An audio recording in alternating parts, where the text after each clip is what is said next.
everybody, and we are back from our break. And with me right now is Matthew from the California Conventions blog, Hello, everyone. and we have Ed. Now I'm not sure where exactly. I know you're a photographer, but are you associated with anybody, or are you just kind of your own shindig type of deal? I've always been kind of an independent photographer, I guess. Okay, awesome. And you were hailing from Texas too, am I right? I'm in El Paso, Texas. It's the very far corner of Texas that shouldn't even be Texas anymore at that point. Awesome, awesome. So gentlemen, I bring you here today to talk about your time at Anime Expo. And from an outside looking in, as I said in the previous segment, I was very jealous of everybody posting all the awesome stuff that was happening at Anime Expo, all the pictures and whatnot. And I was at home just like hoping I was there. So I guess where to start? Matthew, you first arrived at Anime Expo. Day zero, day one. What happened? We arrived in maybe about 9 a.m. on day zero, because the thing you learn about anime conventions is that when you stay at a hotel, you can basically check in whenever you want, Mm-hmm. because the room blocks are already set for most hotels. They're already set, so you know those rooms are going to be either clearing out or are cleared out. And the best thing that these hotels want you to do is come in as early as you can, so you can check in, so that there's less people for them to check in when it hits that 3 o'clock supposed check-in time. Mm-hmm. So the only thing that I would say about my room is that it was a little bit smaller than advertised, Hmm. but I made it work. I mean, it wasn't the best of arrangements, but it wasn't really the worst. I mean, Mm-hmm. really all it was just crash space, sleep space, and change space. Right. Which hotel were you staying at? I'm not gonna name it. Okay. It was some hotel within the It area. was some. It was one of the X Block hotels. I'm not gonna name it for fear of getting charged more for talking crap about them. I hear you. Gotta cover your bases. Yeah, Uh, but this is the first time that I actually took a public transit to a con. really? Wow. Because where we were, the subway station was like literally like a block away from us. Oh, okay. And then from that train, we take two stops down to the transfer station, which takes on another train, which takes us one station down to Pico, which is literally one block away from Anime Expo. I see. So, I mean, the one advantage of that hotel, and there's another hotel in the area that has the same thing, but you don't have to rely on the shuttles that much. Mm. Um, as much as they try to run every 15, 30 minutes, sometimes you just need to get there, especially when you don't know when the buses are going to get there. There's no set timetable on these buses. They just say every 15 to 20 minutes, every 45, 30 to 60 minutes. Right. With the Definitely. trains, there's a schedule running, stands maybe like 2 hours between like the hours of 2 a.m. and 4 a.m. But it was really awesome when I'm able to fast travel between my hotel and the convention center within maybe half an hour if it's on a tight schedule, maybe an hour, having to wait for a bus. Because I think like every single time I would arrive, there was like only like two times indication where the bus actually showed up, Mm. or when I arrived back at the hotel from the train, the bus was actually there to take me back. So I knew what time I can show up, and I can time it around versus having to wait for a bus, Right. the shuttle. I hear you. Okay. Um, Ed, was this by any chance your first time coming to Anime Expo? It was my first time going to Anime Expo, but I kind of knew what to expect from it. I have a couple of friends that have always gone, and they've always told me, stories about it, and I've seen pictures of it and YouTube videos, so I kind of knew that it was a big event that we were going to get into, but I didn't know entirely what to expect from it, especially because of the time frame of the convention. Mm-hmm. It was definitely a lot longer than I thought a normal con would have been. Oh yeah. I'm used to going maybe the day before, and then there's 2 days, and then we're leaving the next day. But this one, we had to plan about a year in advance to actually go to this one. Oh yeah, definitely. I think what's very off-put or kind of very different than other cons with Anime Expo is that it's a 4 to 5 day event, like almost an entire almost a full week almost. And it's cool. It's like, yeah, it's awesome. But sometimes I feel like it's a bit too long.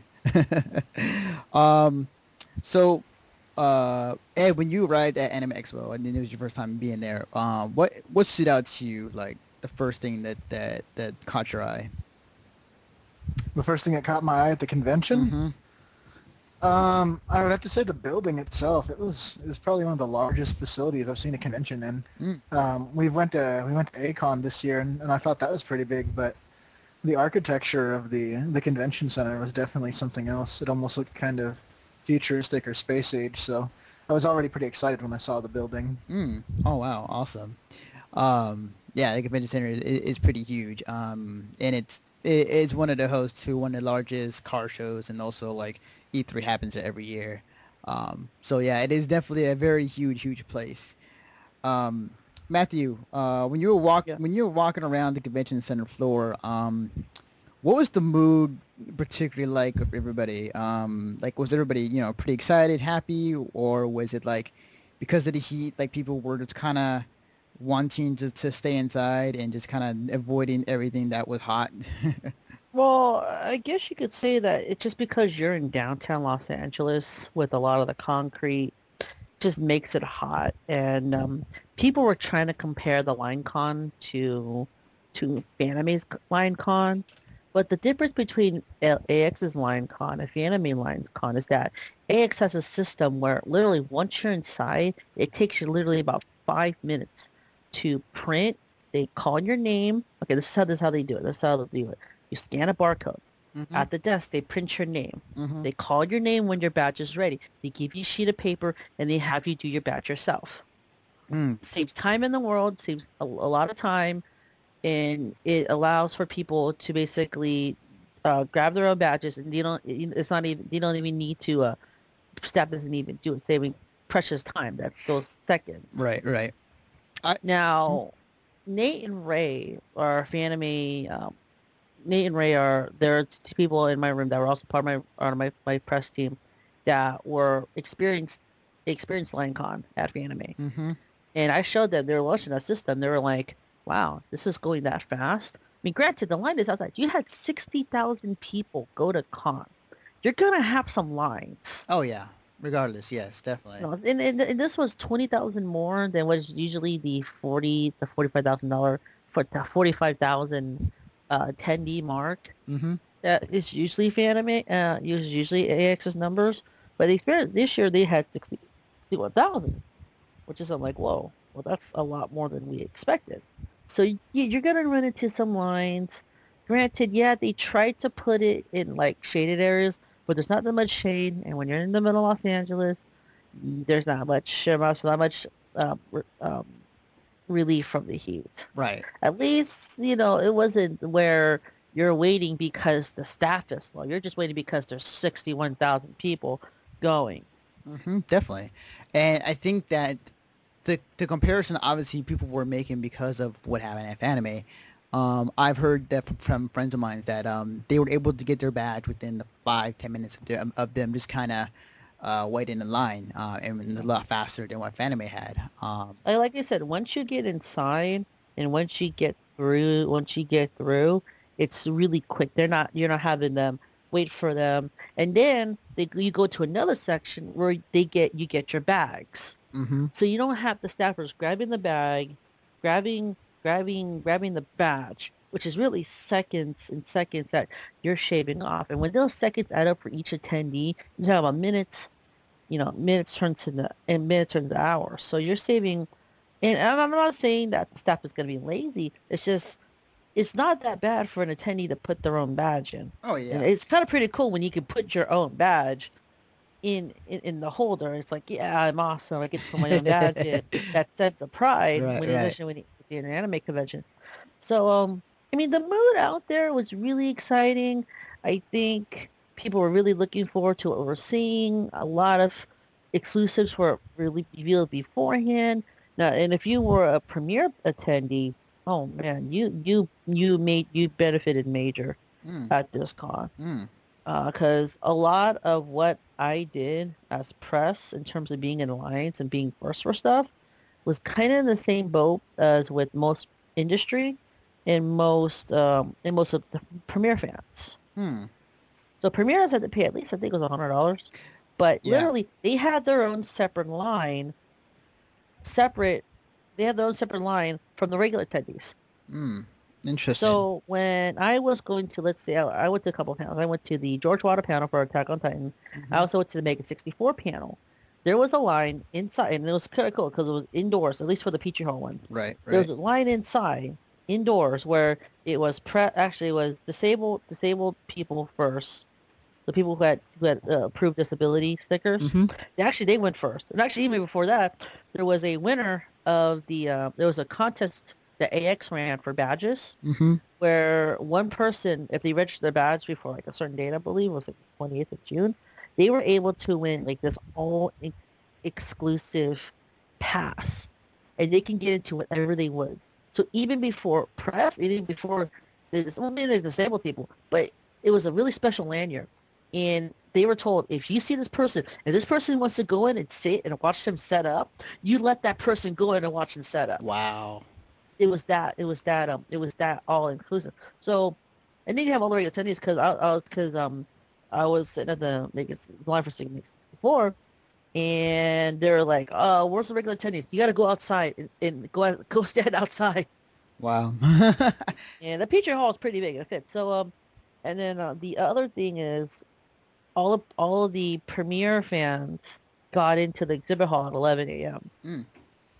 which if you were a good smile person and you wanted those exclusive Madoka and Miku androids that they were selling, you basically paid $25 for your own to reserve basically your own copy of the Madoka and Miku Right. androids. Definitely. And the snow Miku ones. Definitely. And you know what's weird because we're talking about this prior. Um, Outside of San Diego Comic Con, like I've never heard of an anime convention having convention exclusives. Um, as far as like when it comes to figurines or items of any of the nature until this past Anime Expo. Um, that was just kind of crazy to me when I first heard that. Um, Ed, what, Oh, Ed, when you were there, how long did it take you to get your badge and everything for registration? Originally, we were planning on just sitting in the line because I've had friends that have done that and they've told me, just show up at 10 o'clock, get in line, and you're going to be there all day. But after ACON, I talked with the Cosplay in America photographer, and he says to me, yeah, just show up around 7 or 8, and nobody's there. You can just walk right up there and get your badge. Mm. So we showed up about 5 or 6, and we got in line, and it only took us maybe 30 minutes, Oh wow. maybe 45 to go through the line, and we got our badge, and we were out. Wow, that's see the thing is that was like that is really impressive as far as like what Anime Expo's registration line and I mean you gotta be because you're the biggest anime convention in the United States, so you gotta have some sort of everything work as far as like getting people in and out. But wow, that is awesome. That is awesome. Now Ed, when you were walking around the convention floor, um, what was the first place you went to? Like right after you got your badge, you're ready to go check out the entire convention. What is the very first place that you went checked out? I went to Danny Chu's booth, and fortunately he was there, so I got to meet him, and he's a really great guy. He has a lot of knowledge on cameras and figurines and pretty much anything that an anime fan would be into. Awesome. Where was he at? Was he in a panel or was he in the hall or? As soon as you walked into the lobby, he had a big booth set up there, and he was selling a bunch of different merchandise. Oh, awesome. he had real estate in the South Hall lobby, not exhibit hall, the lobby. Interesting. Meaning you have all those people that are in that are in that hall. Not everyone goes to the exhibit hall, but everyone goes to that South Hall. And there, next to the AX merchandise booth, you had Danny Chu's booth. I'm sitting there, I'm like, man, Danny Chu's got it good. He has the ability to basically market himself and market his products without having people to go into the South Hall exhibit hall. Mm-hmm. Yeah, definitely. They put him in a very prime position to advertise his brand and all the things that he does. So from the sounds things, he got a pretty sweet deal out of the entire thing. um, so out of out of the cosplays you both I cannot talk today. Out of the cosplays that you guys both saw this past weekend, in particular, what was one particular cosplay that had you like you had to take a picture of and just like made your jaw drop? And Ed, you can go first on this one. Hmm.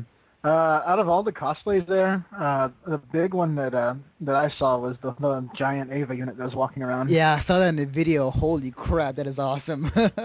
And it's definitely one of those costumes that you couldn't miss. I was in the middle of a photo shoot with another Evangelion cosplayer, and the next thing I know, I turn around and here's this giant robot crashing through the hallway, and Yeah. it was a pretty good coincidence.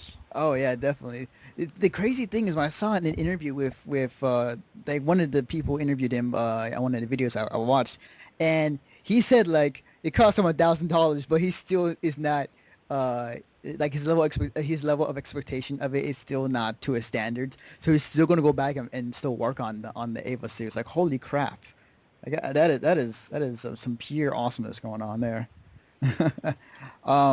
Matthew, was there the same question? Was there any particular cosplay that stood out to you that just like you just like nerdgasm over? It's not much one cosplay, but it's one series Mm-hmm. because Attack on Titan has Oh yeah. literally Oh man. it exploded. Yes. It's, I mean, this was more prevalent at the George Wada panel, which we get into a little bit, but just seeing all of the cosplays, and let alone like half of everyone that went all had the 3D maneuver gear, which is insanely hard to build. Yes. I looked at some of that. I'm looking to build one too, so I'm gonna cosplay as Connie. Right, right. But I'm looking at how to build. I'm like, man, either I'm gonna spend a boatload of money, or it's gonna look really tacky. Yeah, I'm definitely. gonna build a decent one. And all these people that are, and you have the swords attached to it too. So it's like, whoa. But I heard that gathering, Hmm. the major gathering was massively big. And Ooh, I wouldn't doubt it. I forgot if that was the one because I did a couple photos in the South Hall, but they actually went outside to get more cosplayers. Wow. Yeah, Um, Hmm. man, yeah. There's one thing, I'm going to have to agree with you, Matt, that Attack on Titan is possibly one of the fastest like growing animes that people are in love with right now. I would say this is just it's reminiscent of how the early days of Bleach and Naruto, how the popularity like was so hype. But yeah, I totally love the Attack on Titan cosplays that were there. I love was it Funimation was having a stream and they showed off the rally that they had in front of their booth. It was really cool. It was really awesome. And yes, those gears or the 3D what maneuver gear. Maneuver yeah, when the gear. maneuver gear when they're showing it off, it's like holy crap. Like how there's tons of these cosplayers and yet they are able to make this complex thing on the back of them and still able to move around it. It's like wow. And I'm gonna have to probably figure that out soon because I'm gonna make Attack on cosplay as well. So, And just on a side note, it's really interesting about George Wada. hmm When George Wada went to because George Wada is not new to the U.S. He went to SakuraCon.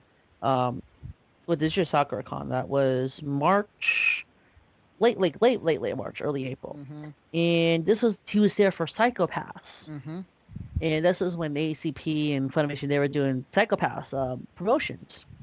And Attack on Titan had just started. It was just like maybe a couple episodes old, hmm but nobody knew because George Wada had no questions from like very few questions were from Attack on Titan.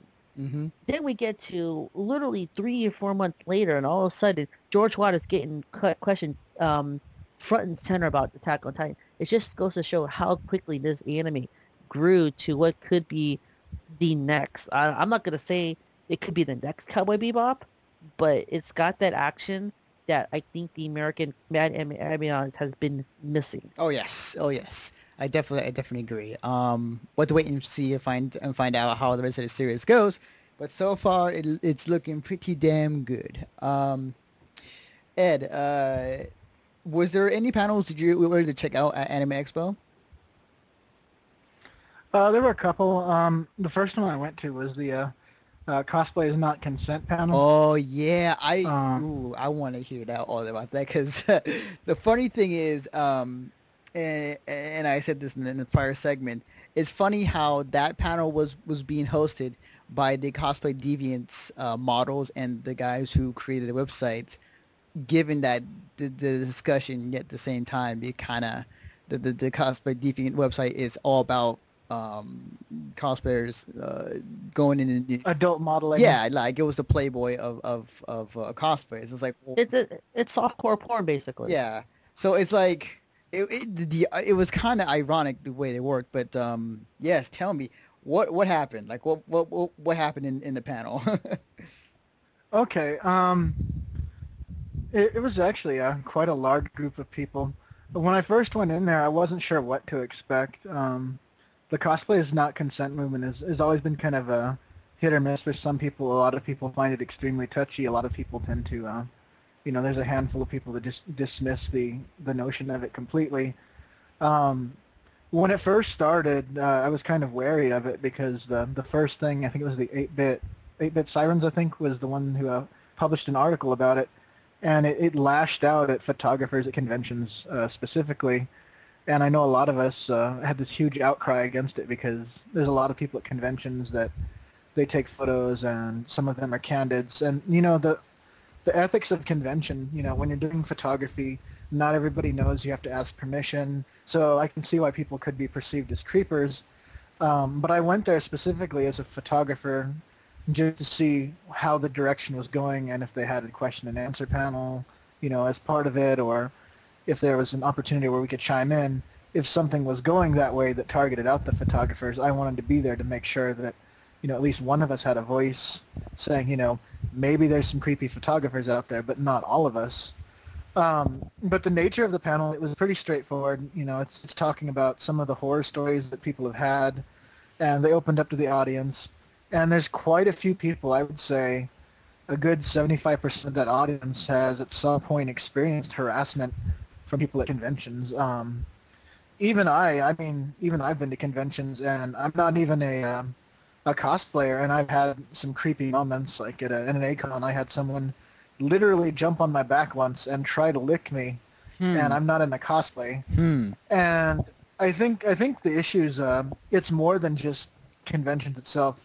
I hate to throw the word rape culture at people because it's such an intimidating word, but it's a true story. I mean, these things don't just happen at conventions. Cosplayers are a small part of a bigger issue at hand here with how people are treated in general. If someone's dressed a provocative way, maybe they want to be that way, but they don't have to be treated in an inhumane way just because of how they are. And that's mostly what the panel geared towards. I think a lot of people in the audience kind of dismissed it once they mentioned cosplay deviants, but after a long discussion with some friends of mine, we felt that it was kind of more relevant because these are the people that are actually, they're not just revealing, wearing a revealing outfit, they're actually revealing themselves, and you would think that the harassment they receive would probably be a lot more than those of normal convention goers. Interesting. So it was, in all intents and purposes, the panel was actually really, really calm and really, like nobody threw chairs at anybody, or like it was an intellectual discussion. It was pretty, I would say it was pretty laid back and intellectual. I mean, a lot of the issues were talked about, don't give your phone numbers out at cons, be trusting of people, but don't trust them so much that you're going to, invite them into your life, give them all this personal information. The one thing I felt that they didn't cover was cosplay pages, and that's something I encourage heavily towards any cosplayer, just to provide some kind of buffer or insulation against the possible creepers out there that might be pestering them, that they need some kind of either a fake profile for cosplay related things or a page, because it's completely crazy to me that people would friend random on their Facebook so casually, and then you have to deal with these creepy people afterwards, and you have to deal with the deletion or the harassment. But I think it covered all the issues that cosplayers need to be aware of at conventions as far as protecting themselves. But I thought it was a fairly decent panel. Okay. Wow. I'm impressed. I was one of the people who were dismissing as well because of the host of the panel was cosplay deviant, but from the sound of things, it sounds like everything went cool and it was very intellectual. So okay, that's cool. Just a quick iteration on the cosplay versus consent, cosplay not consent and everything. Uh-huh. My personal feelings towards it is that it's not about cosplay is not consent. We're beyond that. Because the problem in Toro that I posted, it says, why is it that when people attend anime and comic book conventions, it seems that all common sense gets thrown out the window? I definitely agree with that settlement. And because it's not just cosplay consent, it's the fact that you have these demographics that don't know how to socially interact with each other. And the only thing they've grown up on, the interaction, is through Tumblr, Facebook, Gaia, 4chan, or when you're at school and all you do is talk about, anime and video games and all that. And the fact that it's not just that, it's just how people act at conventions in general. I mean, people have done it where, like the Homestuck bucket or spouting memes where they might get really annoying. I mean, although I didn't really experience meme spouting that much. A little bit less, maybe the occasional butt scratcher or two, which is really funny. I hate that meme. Yeah, but I mean, it's better than hearing none. Yeah. Yeah. And then and then people getting yaoi paddles, and people getting injured. And I asked a simple question: is would I do this in the general public and not just at an anime/comic convention? Would you really spit in a bucket if you were actually out with people? Would you actually hit on a girl that is really skimpy clothing? Would you do that in the general public? No. But did you do it at an anime convention? Because there's so much different expectations. And because it seems like it's a escape from reality, that you could just act like something that you could just act like your own total hooligan. Yeah. And that's what a lot of us older people are saying. It's like, yo, calm down. It's just an anime convention. It's not like, you got these whole 17 demographics that don't know how to socially interact. And they're trying to socially interact with each other, and it's kind of awkward. Yeah. I'm 25, 26, and and I can easily interact. Hey, what's up? How you doing? I mean, what's your favorite panel so far? I'm like, oh my god, oh my god, it's those free cosplayers. I'm like, what's up? I think the nature of that is simply that this whole time we've been leading people to believe at a convention everything you do is okay, this is your safe haven from the world, you're amongst like-minded people, and you can do what you want, and you can be who you want to be. But for some of these people, you may not want to be who they are. A lot of these people, that was one of the things in the panel they talked about, was you see a lot of people come to conventions, and that common sense that you're talking about, it does go out the window, because one of the stories they mentioned was that a cosplayer was approached by someone, and they didn't comment, oh, your outfit's nice. They literally walked up to the girl and said, nice tits. And I think that the general population, or that there's at least a significant portion to be noticed, is that they go up to these people and they think they can get away with it. And I think the anime community is fairly pacifistic, at least in person. I know anytime something happens on the internet towards the cosplay community, everyone is up in arms. Mm-hmm. But in person, I don't think a lot of people are willing to actually stand up for others if they're being disrespected, or even when you see something, common sense would say this is a stupid thing to do. I think a lot more people need to stand up for themselves and others. And that's why there's this prevalence of this childish activity at conventions, is because no one's there. No adults are there to actually just slap their hand and say no, because the convention staff and security are, it's something like Anime Expo. They're overwhelmed by the number of people there. they're having a hard enough time trying to run the events and the convention that they can't have some kind of common sense police walking around and saying, don't be an idiot. Right, definitely. Or do things like don't block. I mean, you had 61,000 people there. The best thing you can do is clear hallways so that people aren't sitting or aren't taking pictures. Right. Because I was sitting, and I think granted we're all like a little bit guilty when it comes to wanting to take photo. Because one person turns into two, two turns into four turns into 10, Mm-hmm. and all of a sudden you got this big group, especially with like something awesome comes around the South Hall, and all of a sudden you just see like a circle. And it's kind of like, oh, that's awesome cosplay. At the same time, like, yeah, we're causing a huge traffic jam. Right, So definitely. I definitely agree with both your sentiments. Not to make this entire podcast talk about that topic, but we must continue on with the show and and talk about all things about Anime Expo. Ed, what other panels did you happen to go and check out? I went to the steampunk panel, and that was fairly interesting. It had a concept artist who worked on BioShock Infinite, Ooh, nice. as well as the League Okay. of Steam. And for those who don't know what the League of Steam is, it's kind of like a steampunk Ghostbusters group, and they do prop making, and their props are actual practical. They'll do actual things like a net gun that actually fires, or a boxing glove with an actual taser built into it. But everything fits the steampunk aesthetic. They do a web series, and they went through the basically how you create the steampunk character from start to finish, and some of the things that are overdone and what not to do. It was fairly educational for what it was, and the crowd for steampunk is always massive anywhere you go. That's awesome. I didn't know that the one of the artists from BioShock was there to check it out or to be at the panel. That's really sweet. Anything else in particular that you saw or that was pretty awesome during the panel? What's the question? Um, Oh, sorry.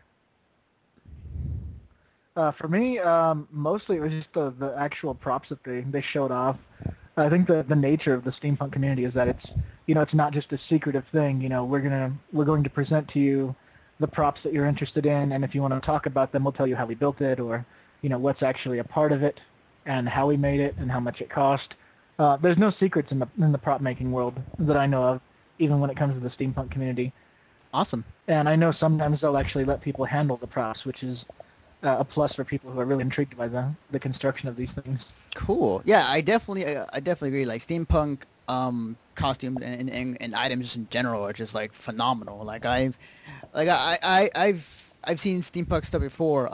And holy crap, like it's really cool and really awesome. I can't talk today.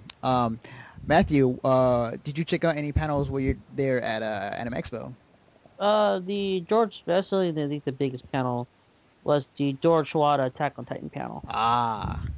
And of course, going back to the Attack on Titan phenomenon craze, George Wada was there for basically Attack on Titan, and and Danny Chu was there too. So you also got to see Danny Chu, because apparently Danny Chu dragged both George Wada and Aldea all the way to Anime Expo. Mm. So the panel started off by showing basically at the time the unreleased episode of Attack on Titan. Ooh, nice. So before Japan had saw it, we were able to see it. Ooh, awesome. And so I guess it's the one that came out, so you should probably figure out from there which one was. And then we had a short Q&A session where he was talking about Attack on Titan and all that. And then we got to this point where Danny Chu got up on stage, say, "Hey, we're gonna record a video to show your love for Attack on Titan, and have the ability, and show Japan that we want a season 2 maybe." So Danny Chu says, "We're gonna do a title call. On the count of 3, we're gonna go 1, 2, 3, Attack on Titan." And I'm sitting here, and you can kind of hear, if you watch the videos, you got like, that's kind of weak. And so we're sitting here, and I'm sitting in the front row. Yeah. And I got this guy next to me. It's like, and I start, all right, how can I better do this? So if you listen to most of the audio from the events, the actual panel itself, all of a sudden you start hearing Attack on Titan, clap, clap, clap, clap, clap. Attack on Titan. I started that. Oh shit. I started yelling, Attack on Titan, clap, attack on-" That- and all of a sudden it starts echoing through Petrie Hall. And so, feeling that hype, I start running up and down the aisle trying to get everybody going. No way. That's so cool. So basically it was like, that's a much better call. And then so finally we had a photo op with all the cosplayers that were there at the panel. Mm. So every single cosplayer that was there got up on stage, and that's a big stage in Petrie Hall. They filled the entire stage. Oh yeah, I wouldn't doubt it. And I thought for a second that was just normal. That was the normal cosplay gathering. Wow. For most anime series, the number of people that were up on the stage is just a normal gathering. Like for example, I was at Dirt maybe before, and the same amount of people that were there just for George Wada's panel was there for like our gathering. Wow. So I can assume that the panel So you could- was packed to like just to the rim of people. Oh yeah, people were packed, and then they all got up, and then we all took a photo, and then that was the fun. But that was a pretty fun panel. Awesome. Wow. That's so cool. I'm gonna look for some videos now. Just just running down the aisle. Yeah, I'm looking right now. I'm actually looking as we speak on this podcast. I'm trying to look up right now. I seen some of the video. I heard the audio because what happened was eventually they just released the full version of Gurren no Yuma. Hmm. So it was like just as people left Anime Expo, now you have the full version of the song Yeah. that you associate with Attack on Titan, but associate with awesome badassery. Yes, definitely.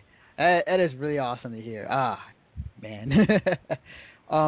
Were you able to check out any other panels where you were there at Anime Expo?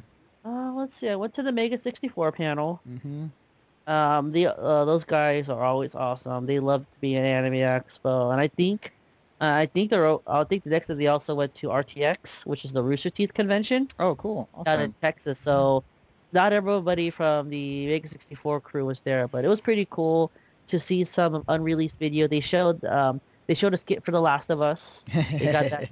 They showed that, and then they showed off a unreleased Xbox One video that they were telling the story on how they were the only ones in the room that were disappointed when Microsoft decided to reverse all of their DRM restrictions. Wow. Because they had this video that basically was making fun of all the DRM and everything that they did. So literally, as it was uploading, it was showing up on the front page of game trailers. Microsoft announced it. Oh, wow. So this could have been, and they kept everything. But the best moment was Derek of Mega 64. There was this guy that went up, and of course he was kind of wearing a band that said Yowie on it. Mm-hmm.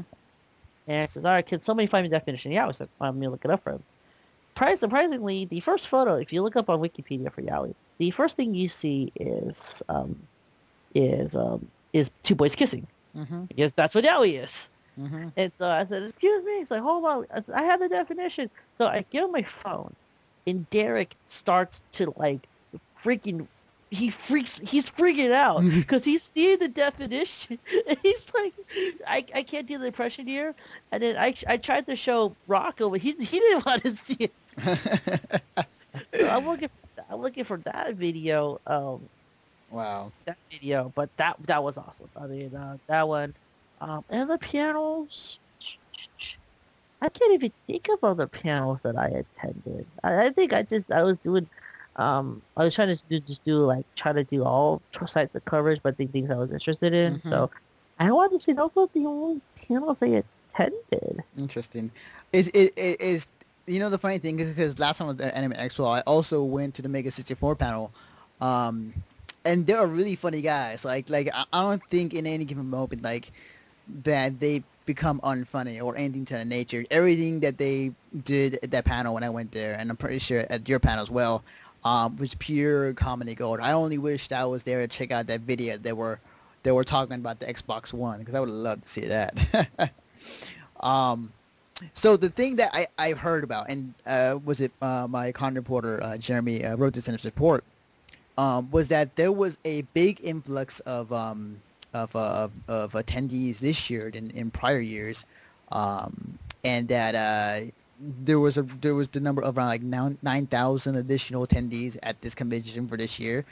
Um, was like when walking around the convention center, was it really crowded for most of the time, or did it had any part of the day was it where like you could walk around and there was like actually space to walk around in, or anything to that nature? Um, Ed, since your first time going, um, in your point of view, like because you went to Acon, was it more crowded than Acon was? Honestly, it felt the same. I think the building was big enough to have the people. The only time I ever felt that there was ever a crowd was mostly in what are they, these little walkways in between the hallways, in between the halls. There's these angular hallways, and it's basically traffic going up and down. Other than that, the only crowds I saw were in the dealer's room. But if you were just wandering around, you could tell that it was busy.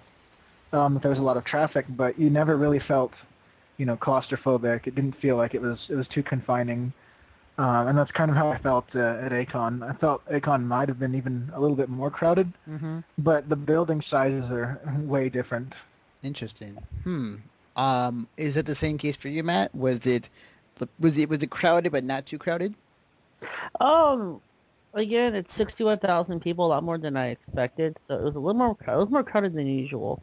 Part of it was because the first day fell on the fourth, so a lot more people had it off. A lot of people could go for basically all 4 days. Mm. I think this is really evident in in the hours leading up to 12 p.m., which was the opening of the exhibit hall for day one. Mm-hmm. Now, like I said earlier, people got in at the exhibit hall for the premiere people at 11 a.m. Meaning you're able to grab all your Miku and Madoka Nandroids and the exclusives and snatch up all the good stuff. So, for example, I remember there was a Haichu booth, Mm-hmm. and literally on day one, when there was just the premiere people, they're like, grab a handful. And by handful, I mean grab as much as you could, scoop it, and then put it in your bag. But then by like day four, like, here's one. I'm like, oh no. Oh, how ironic that works. But um, but the thing about Anime Expo, and it's kind of like the best, like the scariest thing ever, is watching people run up from the bottom up the stairs to the exhibit hall 12. I have video and photo of basically the entire South Hall almost engulfed and people waiting to just get in. Yeah, it's like watching Running of the Bulls, but with nerds. That's what I said. So my friend Ryan has the camcorder. I have the camera, Mm-hmm. and we want to cover where they do where the staircase is at. Mm-hmm. We're starting to cover over at the escalators, because that's like where where some of the most famous images the Anime Expo have come from is from from that escalator going up the South Hall.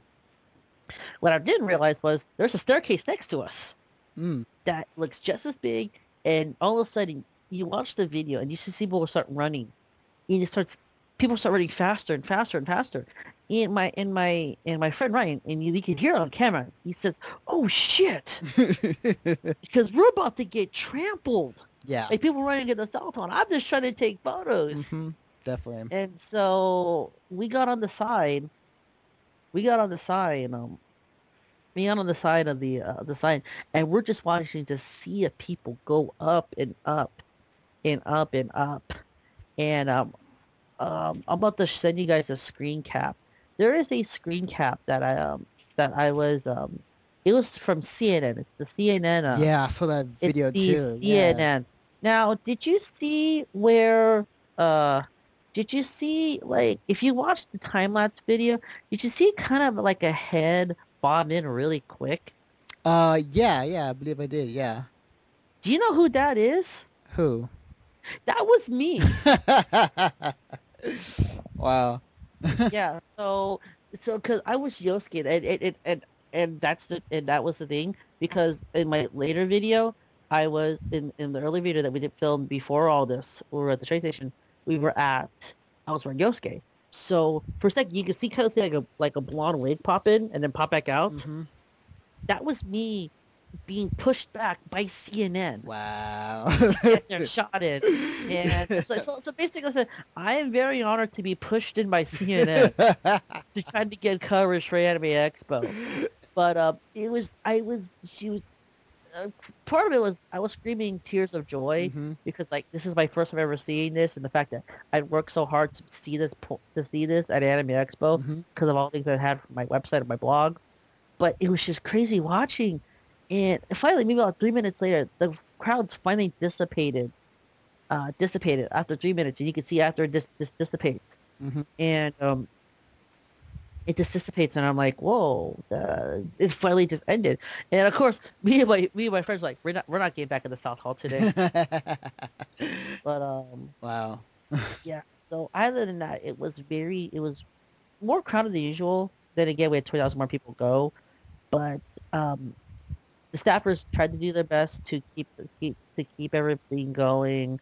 Maybe they should have done it where it's Fanime system, Mm-hmm. and basically you have tape indicating where you should go. Yeah. That Because. concourse hall, where that travel hall Mm-hmm. between between South and West Hall, they should have at least put some tape and say, hey, this is where this is your lane to go this way. This is your lane to go that way. Gotcha. Gotcha. Um, Ed, since you're a little short in time as far as like being with us for this podcast, and just let you know ahead of time, thank you for joining us for this podcast. Overall thoughts on Anime Expo?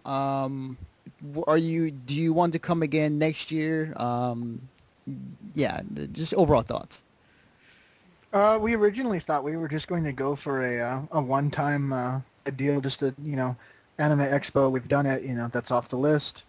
But after attending the convention and seeing all the cosplays, mind you, I was impressed more with the cosplay and the level of skill that people brought to the convention as far as artists and cosplays go, rather than the convention itself. I found the event to be I guess a little boring, but I find most of the conventions boring in general. I'm not one that generally pays attention to guests unless they're really relevant to my fandoms. But I definitely want to go back and see what the cosplayers bring next year. Hopefully, just as impressive as what I saw this year. I definitely agree. If there's one thing I can take away from Anime Expo, the years I went, is that Anime Expo is the prime spot for the best cosplays you will ever see. And this year was no exception. Like there were awesome cosplays I saw from the outside looking in, especially some of the League cosplayers, the Attack on Titan cosplayers, the other huge robot like Ava. It was insane. Like their costumes are phenomenal. I totally agree with you. But yes, thank you, Ed, for joining us. And we will. Oh yeah, before you go, where can they find you on the internet? You can look me up on Facebook, facebook.com/Ed Martinez Photography, or you can just look up Ed Martinez Photography or Cosplay Photographer, I think is how it's listed. I'm on Tumblr, I'm on Flickr. All you have to do is just do a search. My old username was Aragashi, but and that's Aragashi. You can still find me by that, though you're more likely to find me these days by my name, Ed Martinez, and Cosplay Photographer or Cosplay Photography. Cool, awesome. Thank you very much. Matt, getting back to you as far as like for Anime Expo. Now the do you happen to check out the other rooms in Anime Expo as far as like say the game room or anything of that nature? The thing about that was that there were let's see. I tried to basically balance out, check out at least one thing for each time. Although it was until Sunday that I actually attended a panel on the upper floors of the West Hall, Mm-hmm. because most everything was downstairs, like all the big ones, but some of the smaller ones were on the top. Um, the big thing also was that the West Hall was split into two things. One was for main events like the masquerade, Mm-hmm. some of the some of the performances fans, Porno Graffiti, that performed all the way back at the Club Nokia. But the West Hall was kind of like this smorgasbord of things. So all the arcades were there, all console gaming was there, all tabletop gaming was there. And then you had this area where you were able to do cosplay Hmm. and cosplay photographers, which is becoming a really good resource for cosplay and cosplay photographers. They had their own section set out where they had their own people out there doing free shoots that they would show off eventually on AX's website, and also I think you can order them too. Mm-hmm. And then Anime Expo provided all of these setups. Like you had like a classroom, you had cherry blossoms with a pagoda, you had like a spaceship, you had a little girl's room, and then of course you had the Ava cockpit. I see. So they had set up almost like different scenes specifically for cosplayers and Yeah, photographers to take pictures. Okay. yeah. Do you remember Lionel Lum's Ava cockpit from Oh Anime? yeah, yeah. That's the same one. Oh, cool. Awesome. It's the same one. The same one came back for Anime Expo, and then there was the cosplay changing station where if you wanted to change, you could have your own little private area, not which is not the bathroom, able to change your cosplay, get repairs if you needed repairs, Hmm. which a lot of people would, and a lot of people just don't carry some of the things you need to repair. But it was overall pretty cool. I mean, um, there were some things that I haven't seen in forever, and it was a pretty it was I think some people say it was underutilized, but I think it was the perfect size just because you don't want it to be too much Right. to where Definitely. you're kind of crowding because like there was two contrasting sides. You had the crowdiness of the South Hall, and then you kind of had this expansion this expanded West Hall, which even with the main events hall, you still had like a big huge area for you to basically roam around and feel cool. You were cold. Hmm. It was cold in there because there was that many because all the body heat is dissipated throughout the entire West Hall. Interesting. So the entire West Hall was comprised of not only gaming but also the other things as well at the same time. Hmm. Okay, that's cool. I've That's a very interesting kind of combination. I never kind of saw or heard a combination before. I would figure that might cause problems just because of of different things for different people, and that's pretty cool. I mean, if they found a way to where it could work, then that's more power to them. And I wish I was there to kind of see that in action. Yeah. But that's really interesting to hear that. Um, were you able to go to any of the main events that was happening there at AX? I went to I went to some of the more prominent panels. I wanted to go to things. I went to Porno Graffiti, Mm-hmm. and I must say that Porno Graffiti, um, they love their fans out there, and this is the fact that this is their first American performance overseas, first performance overseas, Wow. and the main guy knows how to hype a crowd. Nice. He knows it, and it was cool. It was really awesome when they played Melissa Mhm. from Full Alchemist. Right, right. Then they had the encore, and they played it again. So we're like, my friend, my colleague Nate, and also a friend of mine, he was excited when they played the theme from Magi. Awesome. They did the Magi theme, and then they played the theme from GTO. Oh, wow. So they were bringing it back a little. But then when they ended with Melissa on the encore version, we were like, oh man, now they're really getting at it. So it was really awesome for them to really come out um and it was I mean I was just blown away. I mean No, no, I no I words would can describe it, huh? yeah I would still put Flow twice in a row above Portal Graffiti, but it's pretty close. Wow.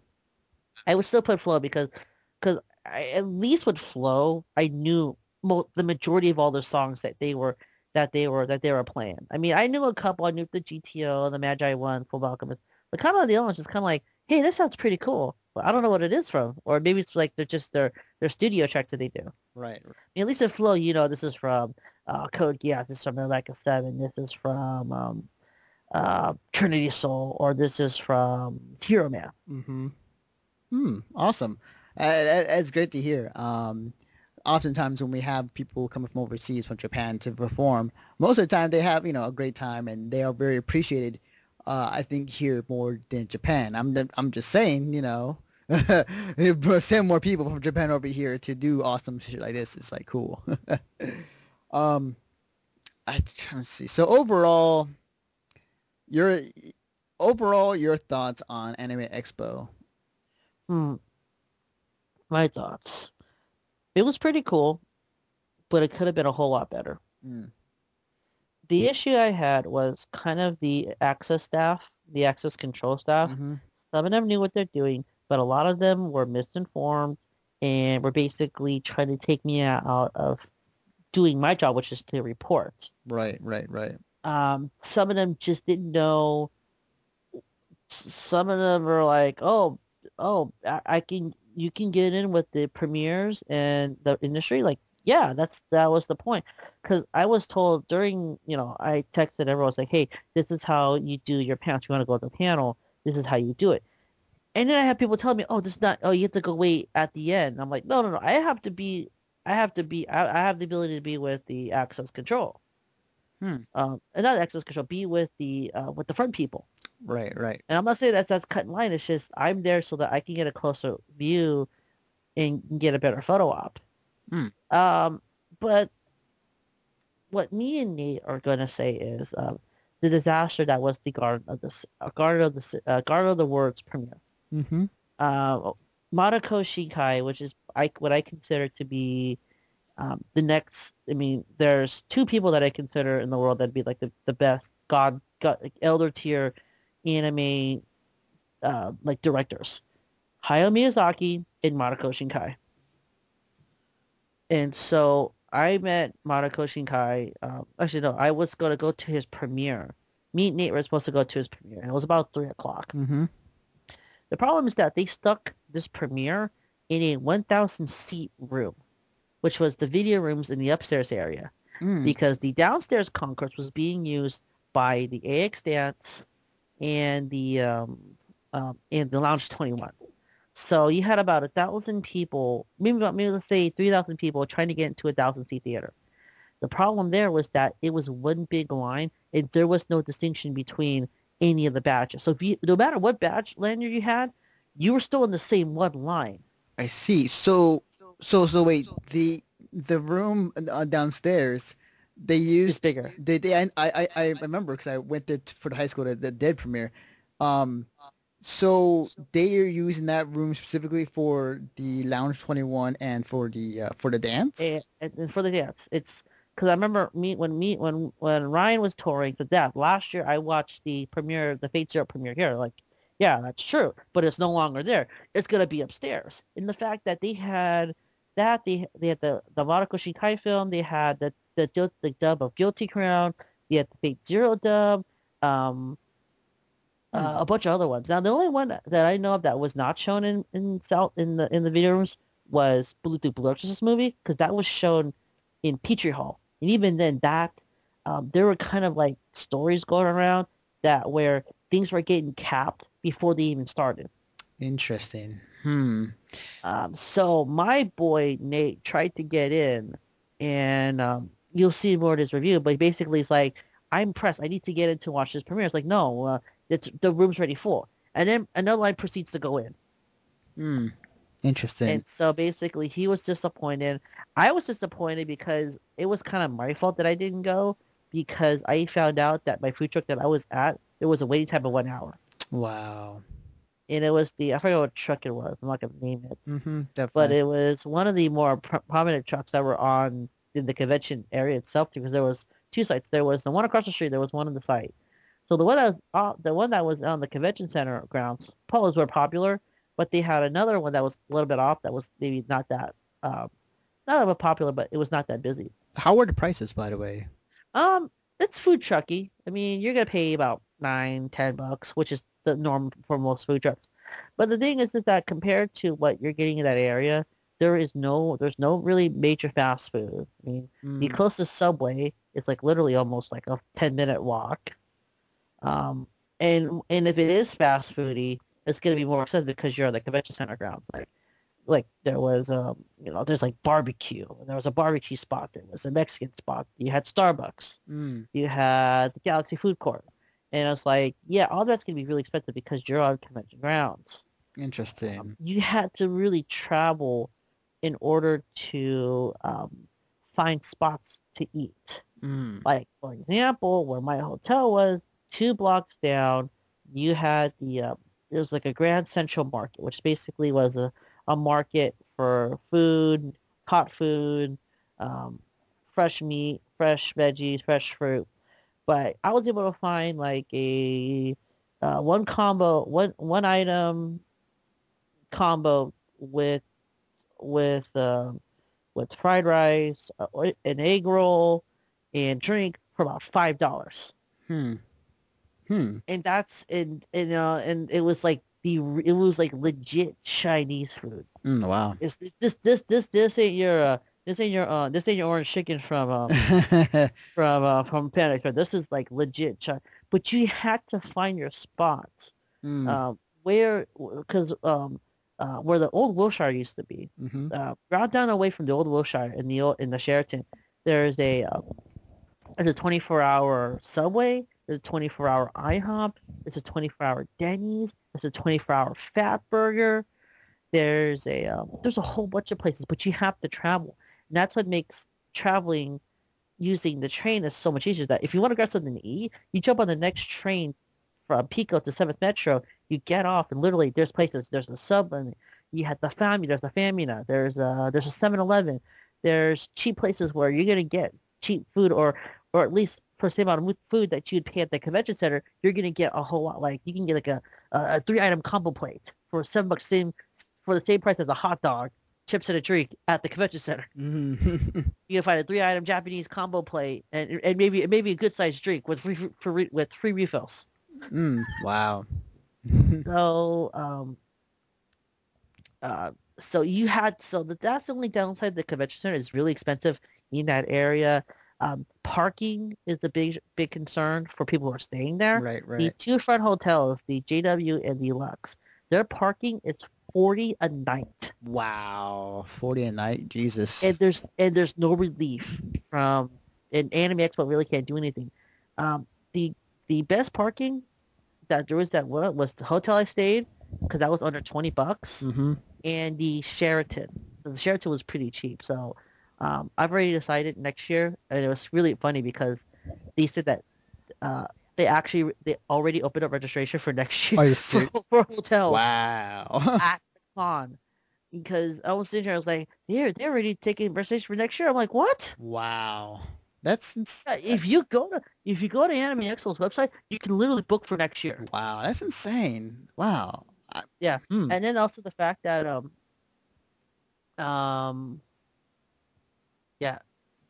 One last question I do want to ask because I forgot to ask this question while we're talking. Go ahead. Ask.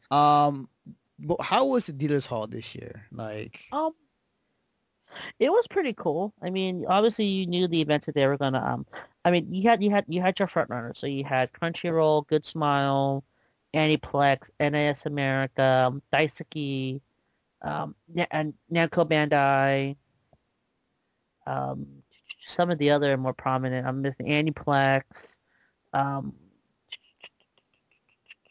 um, Bang Zoom. Bang Zoom was there, and Viz Media too. oh, cool. Because Viz Media and every booth had like their own, like, for example, like what's that one? Viz Media was on like the Anime K, because they brought in that Konami cosplayer guy, Mm-hmm. and literally they were there just for K. And so you had K. Sentai Filmworks was Girls on Panzer. Mm-hmm. and they literally had a real Panzer outside the convention I center. saw that. That was Yeah, so really that was when cool. I first got it. I'm like, is that a Panzer? Is that a promotion for girls on Panzer? It's like it's like I'm at E3. Yeah, Uh, yeah. uh, of course, Funimation was jumping on Attack on Titan. Hmm. Crunchyroll was doing Attack on Titan stuff. Um, Cases Games, they had they had playable demo of Blast Blue, um, Blast Blue, Chrono Phantasma, Mm. Oh yeah, the new one that they're working on. Yeah, cool, awesome. and Chrono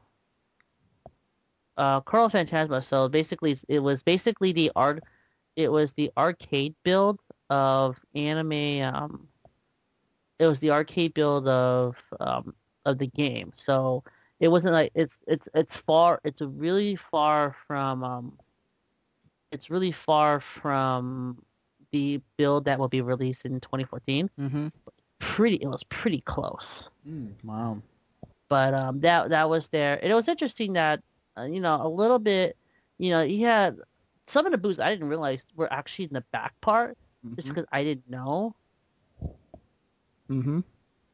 Okay, sorry. Sorry, I'm looking at the CMR housing for. I just found a link for the um No. for the Oh hotels. yeah, yeah, yeah. So right now it's just the Westin, Mm-hmm. the JW, and the Millennium Bitmore. Mm. So you could literally reserve, and this is not counting. This is not counting. And the thing is that some of the cons are already sold out. Wow, that's insane. Jesus. Yeah, I think there's another event going on. Mm. Wow, that's crazy to think that they're. I mean, it's one in one aspect, it's very smart because then like you won't have this influx of people trying to reserve a hotel at the same time. Mm, But at the same time, it's people who are not in the know. Like when next year comes around and they're trying to reserve a hotel, like to probably be all sold out or all gone by yeah. then. Well, the thing is that the people that want to get the good hotels that people are going to get in, it's not up yet. My hotel's not up yet. Oh, okay, But gotcha. what was the previous question before I was talking? The dealers hall. Oh, dealer's home. So a lot of the things, like for example, like some of the booths for some of the Japanese, like the yes, one over there, they were in the back. hmm, So to find the booth for pornography, to find the booth for Kaya and Moonstream, they were in the back. interesting. It was kind of weird. And then it was kind of weird. Speaking of Attack on Titan, this really interesting thing happened to me during con. I had gotten a badge. I am a badge, and I stuck a sticker that said Funimation.com. Mhm. So there's a bunch of these Attack on Titan cosplayers walking around, and they're asking trivia questions for prizes. Hmm. And so they asked me a question.